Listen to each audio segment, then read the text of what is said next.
So I want to break down the psychology behind the first example that I gave. The sexual frame that I'm setting is that I'd sleep with her if she was only a little bit skinnier.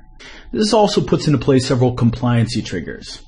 The first one is qualifying. I'm compelling her to qualify to me. By me disqualifying her, by me telling her that she's a little bit too overweight for me to sleep with, she feels compelled to qualify to me, to convince me that she's worthy of sleeping with. And she does this by sleeping with me. Another compliancy trigger that I'm putting into play here is scarcity. Now, she might have not been sure about sleeping with me. She might have not even wanted to sleep with me at all. But the fact that I took away her freedom as a woman, her inalienable right to sleep with me, compelled her to want to sleep with me.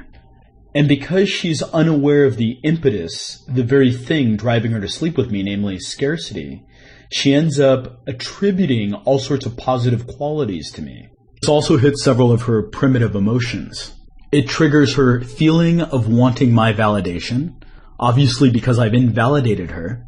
It creates the primitive emotion discontent, because I've created a barrier between her and her inalienable right to sleep with me. This also messes with her sexual needs. It exacerbates her need to feel worthy and attractive, but also you're compelling her to seduce you while simultaneously seducing her. This ends up filling two of her sexual needs, her need to be seduced and her need to seduce.